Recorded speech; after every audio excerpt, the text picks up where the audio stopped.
Oops, the Moon Has Roaches. Book 3 of the Interstellar Pest Control Series by A.H. Mayweather. Kevin had attached his new Pritchard pest control patch with such precision that Jerome immediately distrusted it. It sat perfectly level on the gray coveralls, centered above the left chest pocket, every edge sealed with a thin line of blue alien adhesive.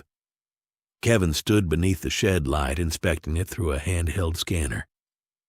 Jerome looked over the top of a sheet of glowing symbols the ship had projected onto his workbench.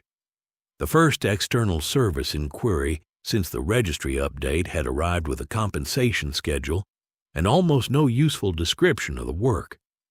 "A patch ain't supposed to pass inspection," he said. "It's supposed to look like you earned it." Kevin's antennae tilted. "I did earn it." Jerome glanced at him, then back at the compensation terms. "That part's still under review." From the outdoor radio, the ship spoke in its usual calm voice. "The compensation attached to the inquiry includes refined conductor metals, stored fabrication credit, and 12 units of stabilized exchange value. Can any of that pay the electric company?" "Indirectly." Jerome leaned back in his chair. "Indirect money is usually how a man ends up owing taxes twice." The shed telephone rang. Jerome watched it for 3 rings before picking up. "Pritchard Pest Control?" A translated voice answered, thin and formal. "Confirm identity. Jerome Pritchard, large native biological suppression operator." Jerome slowly turned toward Kevin. Kevin raised both hands. "I did not contact anyone." The voice continued. "This is Administrator Pell of Lunar Observation Installation 7. We require immediate confidential assistance." Jerome covered the receiver. "Ship lady." "Listening." "How does the moon have my phone number?" There was a brief pause. "During the commercial affiliation update, I registered your terrestrial contact information, operational capabilities, and service availability." Jerome uncovered the receiver. "Hold, please." He pointed toward the radio. "You said inquiries could be submitted. You did not say you handed out the shed number." "Mandatory contact records were required.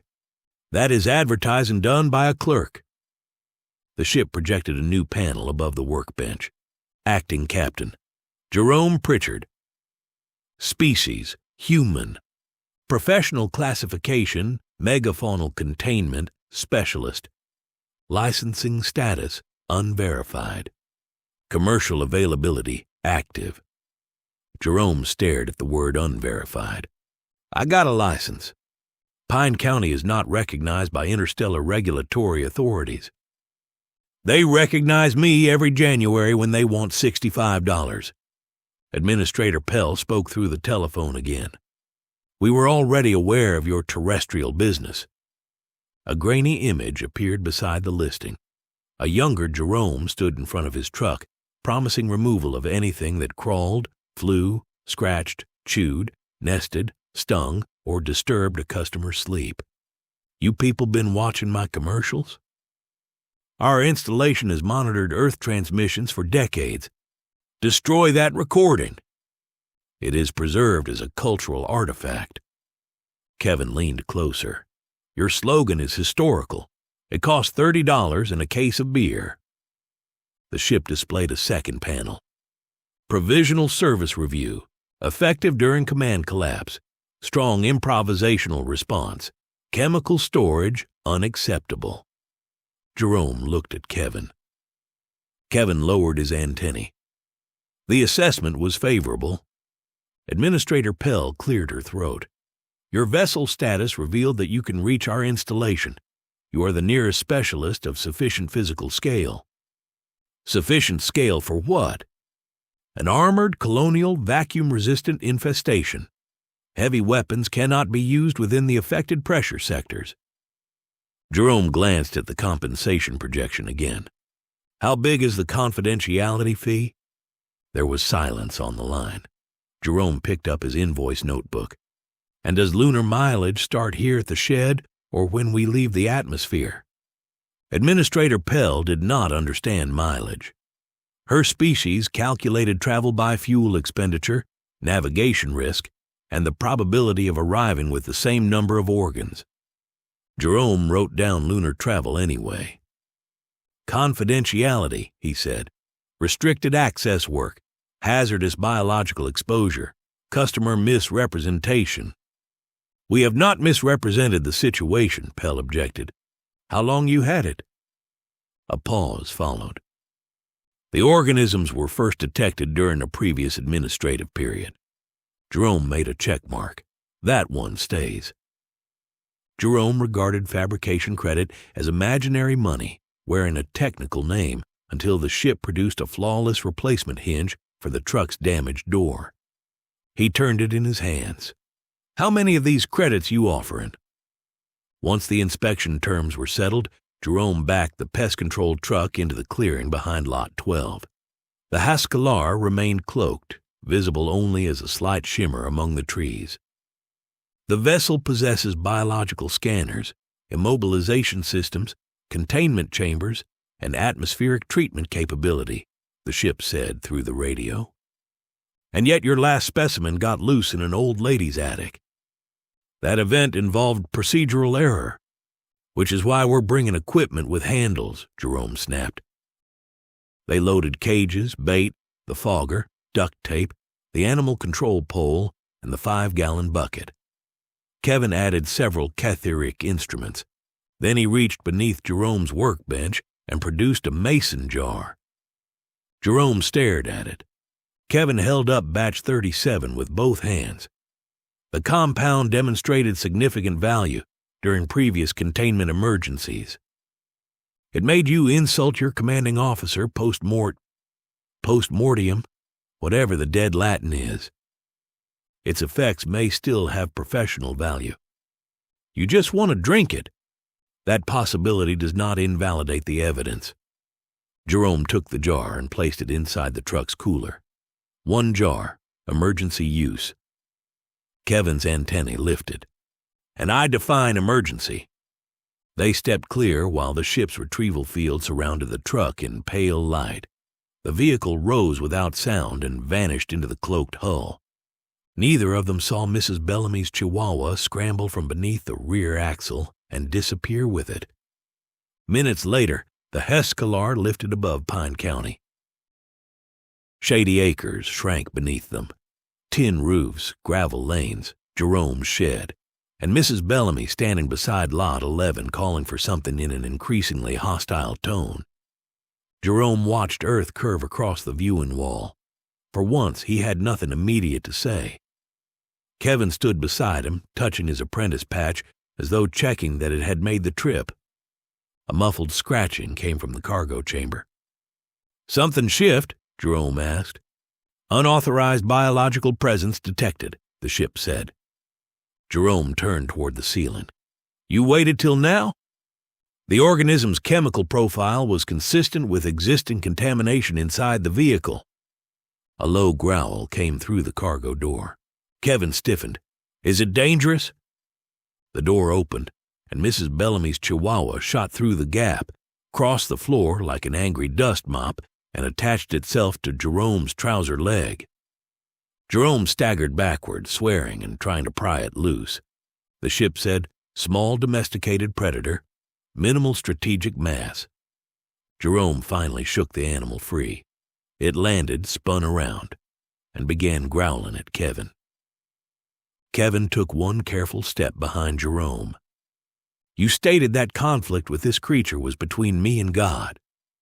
Jerome looked at the dog, then at the moon growing larger on the screen. Well, he said, now it's between all of us. The Chihuahua spent the rest of the approach inside a raccoon cage, attacking the bars whenever anyone moved, and twice when nobody did. Kevin watched from outside biting distance. Does Mrs. Bellamy know her predator has left the planet? Jerome looked toward Earth, now hanging behind them like a blue porch light at the end of a very long road. She knows it's missing. The ship announced final docking alignment. Ahead, a section of lunar rock opened along lines too straight to be natural, revealing a lit tunnel beneath the crater wall. A panel beside Kevin unfolded. Inside rested a second translation collar, a thin silver ring matching Jerome's. Kevin's antenna drew back. "The station language is not present in your biological translation set," the ship explained. "Calibration will require a spoken sample." Kevin lifted the collar with visible reluctance. These devices were used for specimens. Jerome touched the warm ring around his own neck. "I remember." Kevin fastened it around his throat. Silver light tightened against his chitin. Jerome studied the two rings around their necks. "Well, look at you. One more chain, and you'll be rapping about brood administration." The docking clamps engaged with a deep metallic thud. Jerome collected the animal control pole and opened a folding cage. Kevin took a containment marker and compact scanner. Behind them, the Chihuahua renewed its objection to organized life. The inner hatch opened into red emergency lighting and vapor from the pressure seal. The low docking chamber felt like a government-funded playhouse. Railings reached Jerome's thighs, control panels sat near his knees, and narrow openings lined the walls. Something moved through the vapor, then several somethings. 6 small figures rushed into the chamber on 3 quick legs each. Rigid dark pressure garments enclosed their bodies in overlapping segments. Broad helmets made their heads look wedge-shaped, and large black visors reflected the alarm lights. Kevin's scanner chirped. Biological bodies enclosed by non-organic plating, multiple articulated appendages, coordinated response. Jerome lowered the animal control pole. Customers said the infestation was armored. "The outer covering is artificial," Kevin said. "That usually means smart enough to get into cabinets." The figures spread apart. One reached toward a glowing tool, and another raised a polished device that looked enough like a weapon for Jerome's purposes. "Kevin!" Kevin activated the containment marker. Blue light passed over the floor, and the figures scattered. Jerome moved first. He swept the pole low, caught the nearest figure gently around the middle, and lifted it clear off the floor. It kicked all 3 legs and released a stream of furious whistles. "Got one!" Kevin opened the folding cage. Jerome lowered the figure inside and shut the door. It struck the bars with both hands. The other shouted from behind cover. The armed figure fired a thin blue beam that scorched the floor 6 inches from Jerome's boot. Kevin crouched beside the cage, studying the captive. Tool use, coordinated defense, possible colony hierarchy. The captive jabbed one long finger toward Kevin and produced a slower series of sounds. The translation collars remained silent. Jerome looked toward the walls. "Ask it where the nest is." "I do not yet understand it." "Then look authoritative." Kevin straightened. The Chihuahua chose that moment to escape. The cage in the truck tipped sideways. Its latch sprang open, defeated by a creature with no respect for engineering. The dog shot through the hatch, barking, and charged the nearest armored figure. The delegation broke. One climbed a railing, 2 vanished beneath a control station, and the armed figure scorched the floor behind the dog. Jerome dropped the pole, caught the Chihuahua around the middle, and lifted it while it snapped furiously at everyone present. The collars warmed. "Release Administrator Pell from the containment enclosure," shouted one of the creatures. Jerome went still. Kevin's antennae lowered.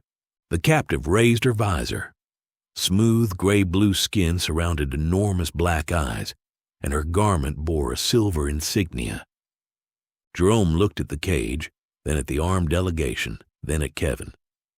"Administrator Pell?" "Yes," she said coldly. Jerome opened the cage. Pell stepped out, straightened her uniform, and rubbed the place where the animal control pole had caught her. Pell identified the armed officer as Security Chief Vera. Vera's throat marking stayed hostile orange whenever she looked at Jerome. Jerome folded the cage shut. In my defense, he said, nobody sent a picture. Something scratched inside the wall behind Pell. The Chihuahua stopped struggling. Its ears rose. Its whole body turned toward the sound. A second scrape traveled through the metal, low and heavy. Administrator Pell's throat markings faded. That, she said, is the infestation. The scratching stopped. The Chihuahua stood rigid, ears pointed toward the wall. Pell touched a control on her wrist. A pale grid swept across the paneling. No biological presence detected, she said. The dog growled. Jerome looked from the scanner grid to the Chihuahua. I'm going with him. The growl deepened. Then a faint voice came through the wall. Administrator? Pell's throat flashed white. Technician Oris? A weak answer followed, muffled by layers of metal. Pell hurried to a control panel near the floor.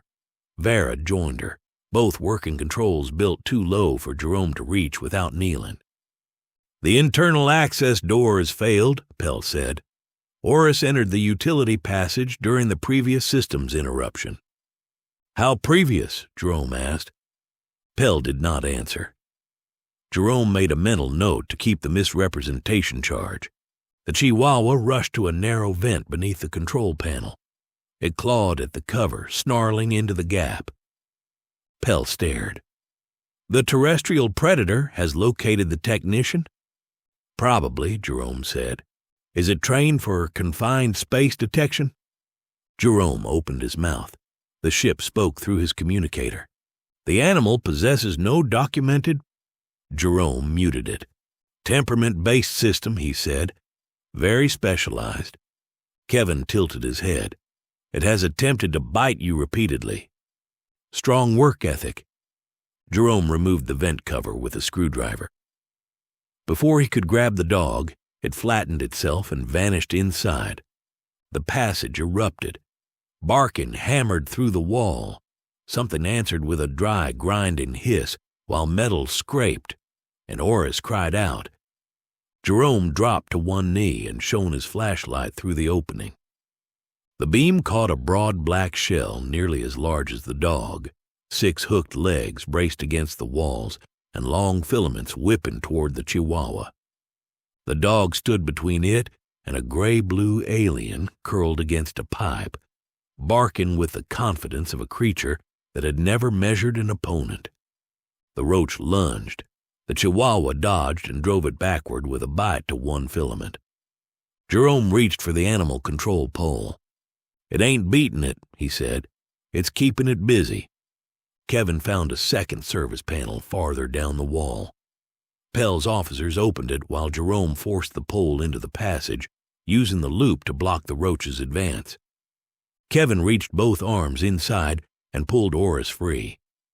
The technician's third leg dragged behind him. A deep bite had torn through his pressure garment near the joint. The roach struck the pole hard enough to jar Jerome's shoulders. All right, Jerome muttered. You made your point. He fired a short burst of repellent through the vent. The roach recoiled and disappeared into the darkness. The Chihuahua tried to follow until Jerome hooked one hand beneath its belly and hauled it out backward. It came out snapping, dusty, and offended that the fight had ended without its permission. Pell knelt beside Oris while Vera stayed close enough to keep one hand on the technician's shoulder. The orange in Vera's throat markings did not fade until the medical team arrived. Then Pell looked up at the dog with new respect. What is the predator's designation? Jerome realized he had no idea. He turned the Chihuahua as though checking it for injuries and hooked one finger beneath its collar. A pink heart-shaped tag swung into view. Muffin. Jerome rejected that information on professional grounds. Tank, he said. Kevin leaned closer to the tag. Jerome covered it with his thumb. Pell entered the name into her wrist display. Tank will receive recognition as auxiliary detection personnel. Jerome nodded. And the associated support fee. From inside the wall came a rapid series of distant clicks. Tank bared his teeth. Kevin watched the darkness where the roach had vanished. "It withdrew after the technician was removed," he said. "It may have been defending territory rather than hunting." Vera's throat flashed orange. "They display no meaningful intelligence." Kevin's posture changed. Jerome had seen that reaction before, usually when somebody mistook low rank for low intelligence. "That determination has not been established," Kevin said. Jerome looked at Oris's ruined leg. "Maybe. But territory that includes your pressure walls is still a problem." Administrator Pell rose. "Then you will exterminate them." "We will first determine what they are," Kevin said. Jerome picked up the vent cover. "And how many times your people tried fixing this before you called?" Administrator Pell answered Jerome's question by becoming interested in Oris's medical transport. "How many treatments?" Jerome repeated. Pell's throat markings shifted through 3 shades of silver. 9 authorized programs. Jerome waited. And several local interventions. "How many is several?" "The records are extensive." Jerome took out his notebook. "That means enough to require a separate charge." Pell led them deeper into the station while Oris was carried toward the infirmary. Tank rode in a small wheeled transport cart fitted with a tracking harness. He stood with his front paws against the rim, growling at every wall seam. The station's public corridors were spotless and built for people who reached Jerome's belt buckle. He walked bent beneath the ceiling while Kevin crouched and Pell's people moved easily. Behind the first removable panel, the cleanliness ended. A warm pipe leaked pale nutrient paste into the wall cavity. The substance had dried in thick layers around chewed wiring and piles of black shell fragments. Waxy streaks crossed the insulation in branching trails. Pell gestured at the damage. "The organisms breached the food conduit." Jerome ran one finger beneath the oldest stain. "No, conduit leaked first." "The damage may have altered the appearance." Jerome peeled away a repair strip. 3 more layers waited beneath it, each stain darker than the last. "How long ago was the previous administrative period?" Pell's throat went dull. Kevin knelt beside the waxy trail. "The markings contain multiple volatile compounds," he said. "Directional signals, population density, food availability." More warm pipes ran beside the electrical system and disappeared into walls nobody checked. "You gave 'em food, heat, moisture, and somewhere nobody checks." He stood as far as the ceiling allowed. "That ain't an invasion. That's hospitality." Pell folded her thin arms. "We attempted containment." The station displayed the treatment history.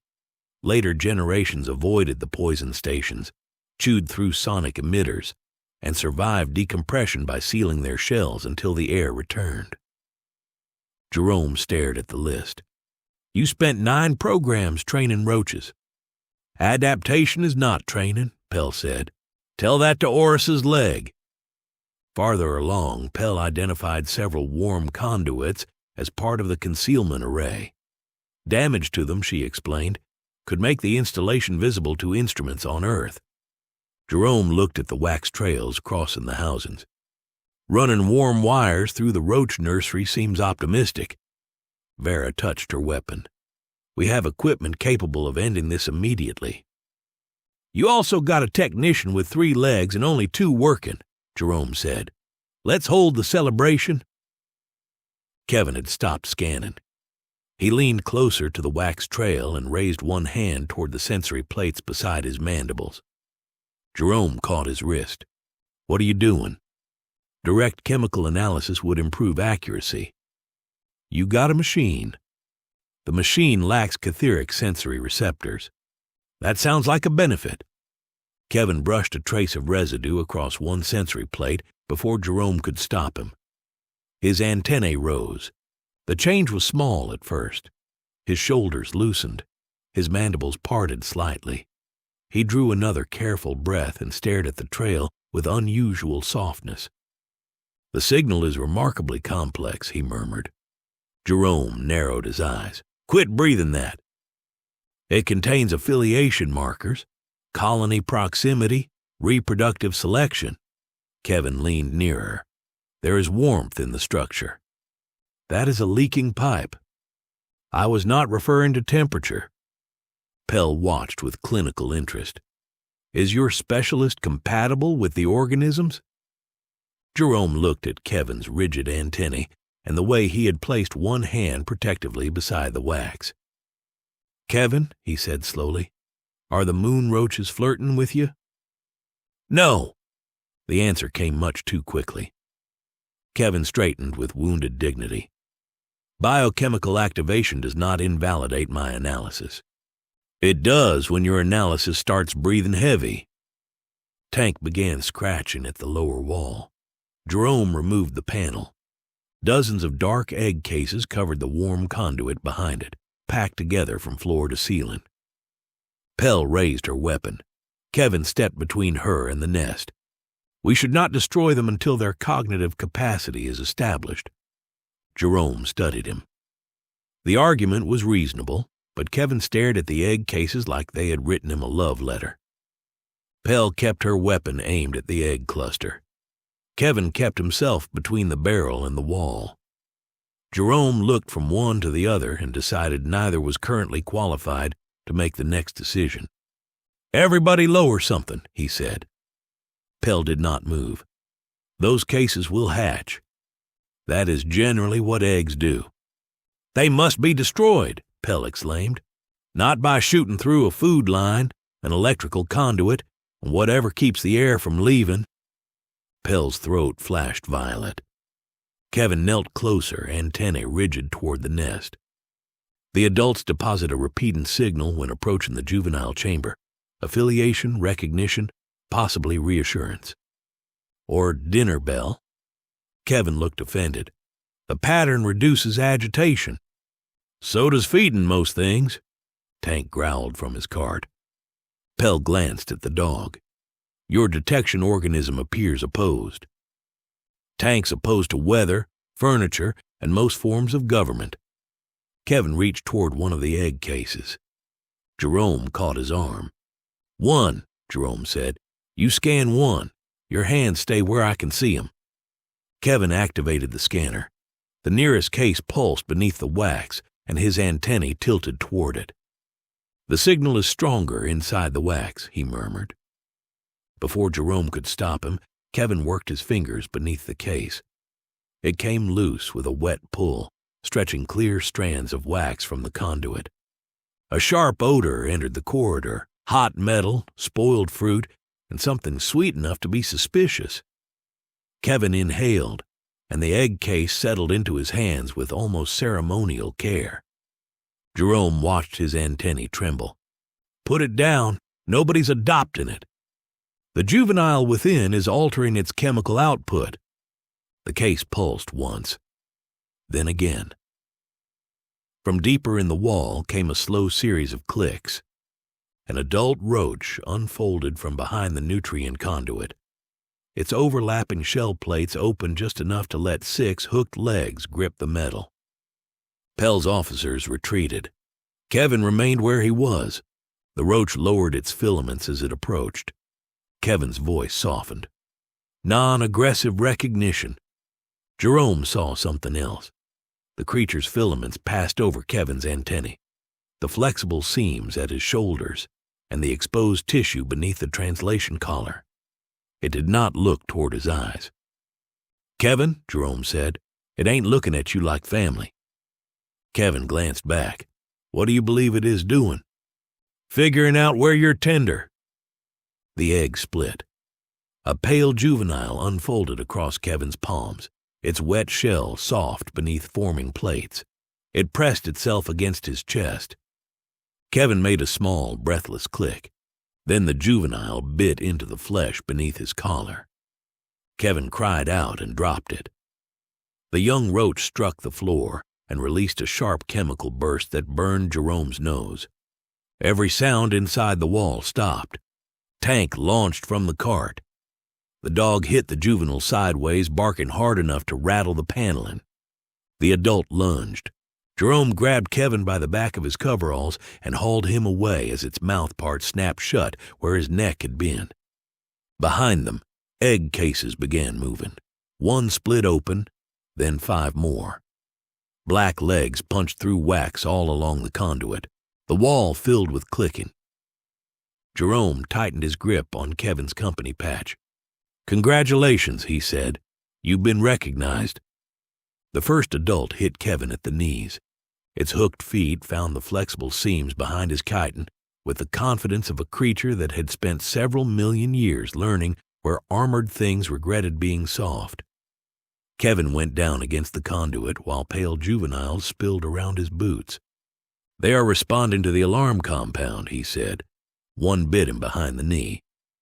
Kevin's explanation became a shriek of clicks. The translation collar declined to improve. Jerome pulled harder, but 2 adults climbed Kevin's back and anchored beneath his shoulder plates. A third wrapped its legs around his waist. Together they began dragging him toward the wall cavity. "Lord," Jerome said, planting one boot against the conduit, "I know I have not made ideal use of the strength you gave me, but this would be a fine time for whatever remains." The company patch started tearing loose beneath his fist. Tank launched into the swarm. The Chihuahua struck a juvenile broadside, rolled with it, and came up attached to one leg. The roach kicked hard enough to lift him from the floor, but Tank hung on, growling like somebody had condensed an entire trailer park argument into 12 furious pounds. More adults poured from the wall. The narrow passage kept them from spreading around the dog, and Tank's barking forced the front rank to strike at him instead of Kevin. Jerome saw what the little menace was doing. "He ain't winning," he told Pell. "He's buying us room." Pell's officers raised their weapons. Jerome swung the animal control pole across their barrels. "You shoot toward my apprentice, and I will fold all 3 of your legs into one pocket."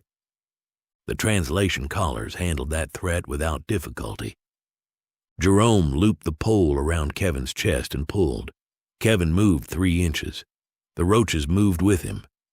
His shoulder plate cracked with a sound like a shovel breaking ice.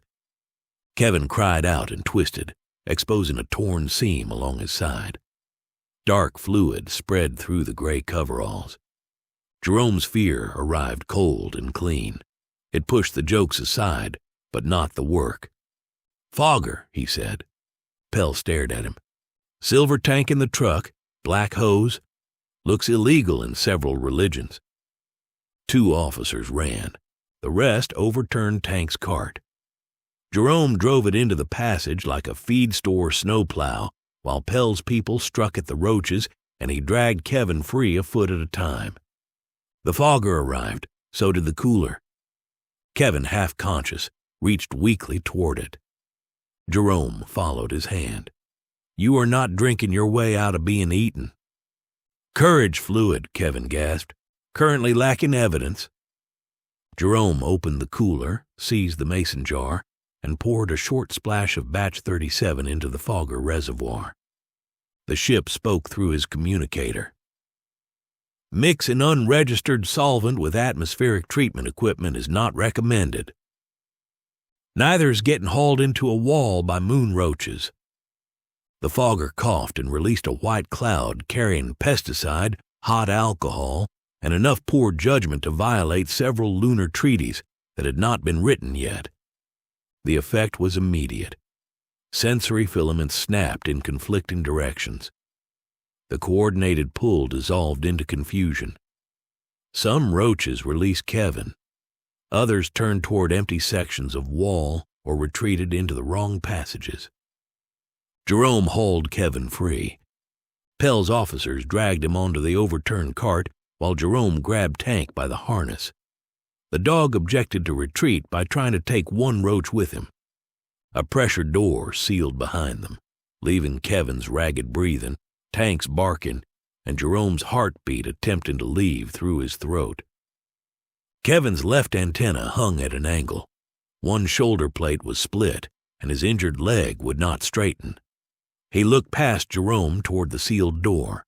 Pell knelt beside him. We can sterilize the infested sectors. Earlier, Kevin would have objected. Now his mandibles tightened. Destroy them, he said. Jerome looked at the blood soaking through the apprentice patch still clenched in his hand. No. Kevin's compound eyes turned toward him. Jerome tucked the torn patch into his pocket. You don't decide how much poison to use while you're still bleeding and mad. The Lunar Infirmary had 6 treatment platforms, and not one long enough for Kevin. The medical staff joined 2 platforms and supported his injured leg on a storage container. 3 technicians sealed the tissue behind his knee, bonded the cracked shoulder plate, and braced his damaged antenna. 1 technician told Jerome the injuries were serious, but survivable. Jerome lowered his head. Thank you, he said too quietly for anyone else to hear. Then he sat on the floor because the furniture had been designed for people who could use his boot as a dining table. Tank occupied the space beside him, licking roach residue from one paw until Jerome pushed his nose away. Don't eat nothing off the moon, Jerome said. We ain't discussed your insurance. Administrator Pell stood near the treatment platform. The sterilization system can be ready within 12 minutes. And it'll kill everything in those sectors? Yes, including your food lines, whatever grows in your air filters, and any worker who picked a bad place to hide? Pell's throat markings dulled. The sectors would be evacuated. Jerome looked at Oris being treated across the room. Y'all have not demonstrated a gift for knowing who's still inside your walls. Kevin turned his head. The colony must be destroyed. His voice was weak, but the anger in it had sharpened. Probably, Jerome said. Then why did you refuse? Because there is a difference between treatment and revenge. One gets measured, the other gets explained to a judge. I misidentified their behavior, allowed chemical influence to impair my analysis, endangered the team, and gave contradictory recommendations. Yep.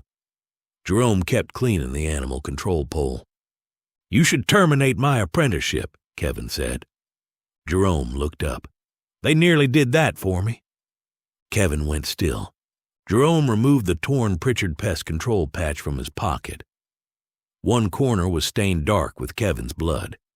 He laid it on the treatment platform rather than throwing it away. You made a mistake, he said. Then a wall full of roaches tried to haul you off like a church casserole. I figure consequences have already visited. Kevin touched the patch with 2 careful fingers. Jerome pointed toward the scanner. Can you still read their scent network? Kevin hesitated. Yes. Then quit resigning and earn your keep. Kevin's damaged coveralls lay in a sealed tray, soaked with blood, nest wax, and alarm compounds. Tank growled at them while Kevin activated the scanner. A dominant return trail led to the reproductive chamber around the concealment array. They could not attack it directly, but the station possessed a detachable waste transfer module large enough to imitate it. Heat, nutrient paste, electrical current, synthesized scent, and Kevin's contaminated coveralls would convince the adults that home had moved. Pell objected until Jerome reminded her that the module already transported garbage and should regard the assignment as professional advancement. The colony will transmit warning signals when it detects confinement, Kevin said. Jerome looked toward the fogger. A faint smell of batch 37 still clung to its tank. They didn't warn each other too well after I seasoned the fog. Kevin's good antenna lifted. The ethanol mixture disrupted their chemical coordination. It may overwhelm their trail signals without causing immediate mortality. Moonshine made 'em forget the group plan. Jerome glanced upward. Lord, I apologize for every unkind thing I said about batch 37. You have used stranger vessels, but not many. The ship spoke through his communicator. Introducing flammable vapor near the thermal junction presents ignition risk. We won't light it. You carry combustible plant material. Jerome patted his shirt pocket, frowned, and removed his cigarettes. He placed them beside Kevin's patch. Kevin looked from the cigarettes to Jerome. You are entrusting these to me? I'm removing temptation from a hazardous work site. Don't make it emotional." Jerome lifted the stained patch from the ruined coveralls before Pell's technician sealed them inside the bait container. Kevin watched him do it. "You trust me to direct the operation?" Jerome handed him the scanner. "I trust you to stay on that table, keep your nose out of the pheromones, and tell me where the bastards are." Tank barked once at the sealed tray. Jerome rose, picked up the fogger, and looked toward the low infirmary door. "Come on, Tank. Let's go build the Moon's first roach motel." The maintenance tunnel was 18 inches high, which Jerome considered an insult disguised as architecture. He crawled on his elbows with the fogger dragging behind him, its hose catching on every bracket placed at exactly the height of a man's belt buckle. Tank moved ahead, sniffing seams and threatening anything that smelled alive. Kevin's voice came through Jerome's communicator, weakened by pain but precise. "You are approaching the first relay junction. Apply the contaminated scent along the left passage. Use batch 37 vapor on the right." Jerome looked at 2 passages equally dark and narrow. "Your left or mine?" "We share the same directional orientation. That confidence is why people end up in ditches." The lunar technicians had diluted batch 37 according to Kevin's calculations. Jerome had added a little more according to his own, because calculations rarely accounted for customer interference. He opened the fogger valve. White vapor rolled into the right-hand passage, smelling of pesticide, scorched grain, and a Sunday morning that had gone badly before church. One roach emerged, turned around, and followed its own trail backward. Kevin listened to the scanner data. Their chemical orientation is deteriorating. "They're drunk!" The effect is not intoxication in the human sense. It collided with another, struck it, and retreated from the confrontation it had started. Jerome watched them. "They're drunk and discussing politics." The false nest waited 3 junctions ahead, filled with warm nutrient paste, electrical coils, Kevin's ruined coveralls, and concentrated colony scent. The first adults began following the artificial return trail toward it. For nearly a minute the plan worked, then a mechanical hum entered the tunnel. Jerome stopped crawling. "Kevin?" "I detect 3 security drones entering the maintenance network." Jerome closed his eyes against the floor. "Tell me Pell did not authorize that." "I did not," Pell said over the shared channel. Vara's voice cut in. "The organisms are advancing too slowly. The drones will accelerate migration." Blue light appeared around the bend. The first drone swept into view, no larger than a pie plate, and armed with a glowing barrel. The roaches scattered into side passages and surged toward the concealment conduits. Jerome seized the drone as it passed and jammed it into the 5-gallon bucket strapped to his equipment belt. It fired once into the bottom, producing a scorch mark and an offended electronic whine. "Advanced civilization," Jerome muttered, snapping on the lid. "Still can't resist fixing a job they already paid somebody else to fix." Tank attacked the second drone with the enthusiasm of a dog finally encountering machinery that fought back. The third drove the roaches toward the warm concealment lines. Jerome pressed the talk control. "I am crawling through a wall full of armored moon bugs with homemade liquor and a fog machine.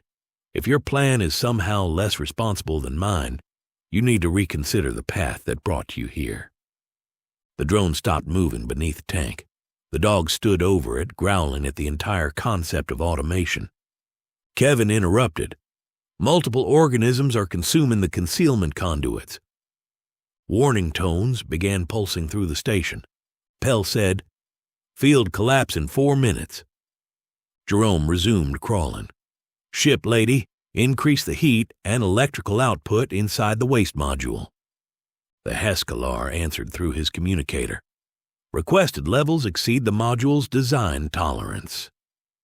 Roaches don't read design tolerances. Structural damage is probable. Put it on their bill. The module's coils surged. sending warm air through the passages. Adults stopped chewing the concealment conduits and turned toward the stronger heat. Kevin's voice sharpened. The colony is redirecting. Jerome sprayed another cloud of batch 37 into the side routes. The vapor rolled over his clothes, mixing with Kevin's blood, nest wax, dog hair, and the permanent chemical history of his work shirt. The nearest roach stopped and swept its filaments toward him. Then another turned. "Why are they looking at me?" Jerome asked. The scanner chirped through the communicator.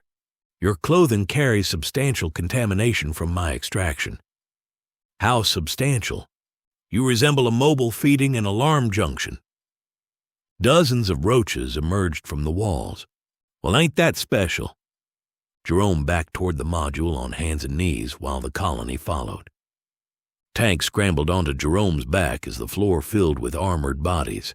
His claws dug through Jerome's shirt, and he barked over Jerome's shoulder like a hateful emergency siren. Jerome reached the module, threw Kevin's ruined coveralls deep inside, and rolled aside as the swarm crossed the threshold. Tank jumped down and snapped at stragglers whenever they tried to turn. "Tank, quit enjoying yourself and move." The dog backed out at the last possible moment.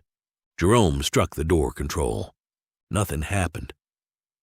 "The module is above operational temperature," the ship said. "Seal mechanism temporarily disabled." Jerome stared at the panel. "Lord, I know you do not generally endorse violence against equipment." He raised the animal control pole. "But you have seen my work."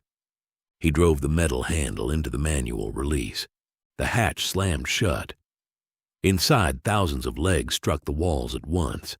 The Haskalar tore the module free of the base. Air seals closed, and the clicking faded. Kevin checked the scanner.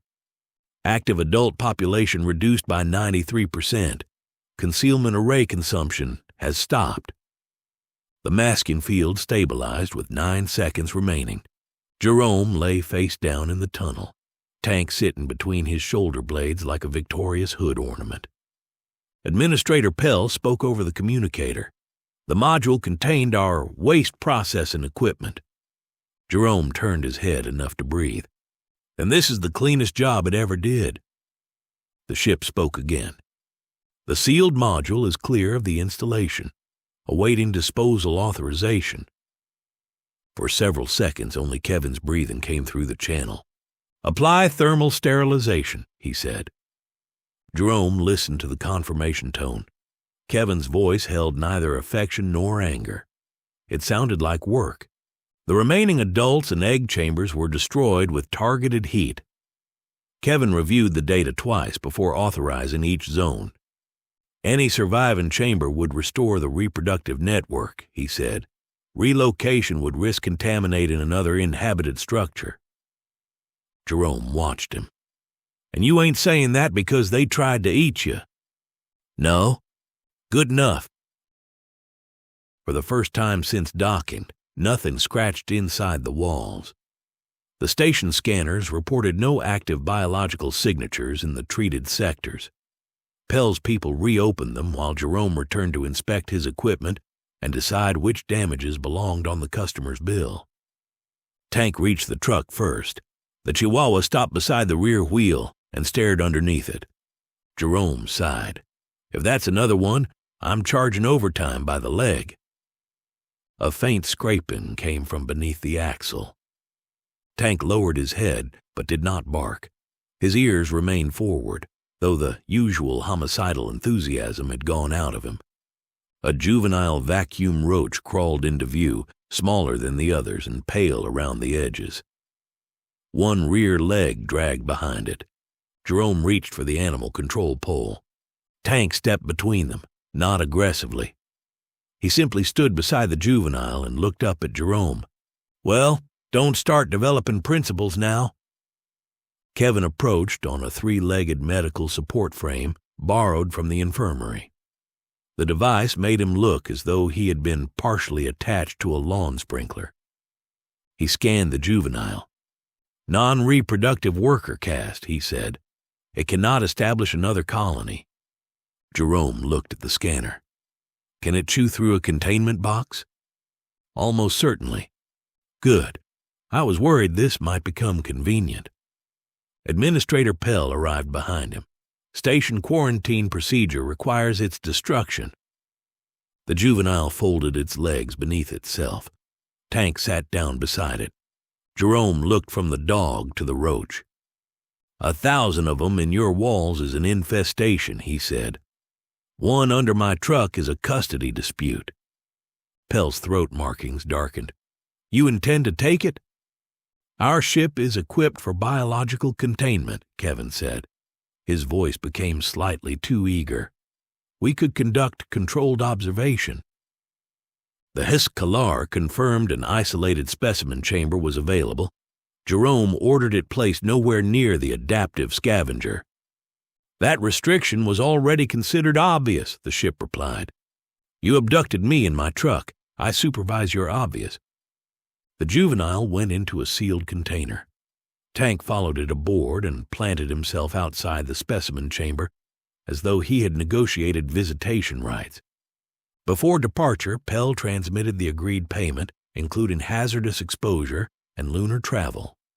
She disputed the auxiliary detection surcharge until Tank growled at her shoes. The charge cleared 11 seconds later. Then Pell requested the auxiliary predator's complete designation for the official report. Tank, Jerome said. The ship scanned the Chihuahua's collar. Terrestrial registration identifies the animal as Muffin. Nobody spoke. Kevin turned slowly toward Jerome. Tank, or Muffin, growled at everyone. Jerome adjusted his cap. Muffin is his civilian name. Clarify operational designation, Pell said. Tank. Pell entered the information into her wrist display. Tank Muffin Bellamy, auxiliary detection predator. Jerome decided Mrs. Bellamy could never be allowed to see the report. The Hiscalar lifted from the lunar base under cloak. Earth appeared beyond the moon, blue and bright against the dark. Kevin rested in the command chamber with his repaired patch fastened over fresh coveralls. Tank slept outside the juvenile's containment room. Inside, the vacuum roach had begun arranging pieces of nutrient material into a small, orderly pile. The ship spoke. Lunar Observation Installation 7 has submitted a positive service evaluation. Jerome looked up from his invoice notebook. How positive? Pritchard Pest Control is praised for successful colony suppression, confined space operations, improvisational containment, and effective canine assistance. Good. Points were deducted for detaining the administrator, threatening security personnel, destroying 3 drones, damaging waste processing equipment, and introducing unregistered alcohol vapor. That sounds personal. Overall rating remains excellent. Your commercial profile has been updated. Jerome's eyes narrowed. Updated how? New qualifications include lunar facility service, vacuum-resistant organism control, canine detection, and live xenobiological relocation. From the specimen corridor came a soft metallic scrape, followed by one warning bark. The communication panel lit with incoming requests. Kevin adjusted his brace. Several offer compensation terms. Jerome opened his notebook to a clean page. Raise the off-world rate. The ship acknowledged the instruction. Jerome looked toward Earth, then toward the corridor holding 1 stolen dog and 1 adopted moon roach. And add a pet deposit. All right, this is Jerome with a quick message to you. If you enjoy this particular professional disaster, hit the like button and subscribe to A.H. Mayweather's channel. Apparently that helps the little machine recommend us to folks who might enjoy questionable moonshine, alien paperwork, and professionally managed chaos. The next catastrophe ought to be on the screen in front of you. If it ain't, check the Interstellar Pest Control playlist. If you're looking for other books or audiobooks by A.H. Mayweather, the website's in the description. Thanks for listening.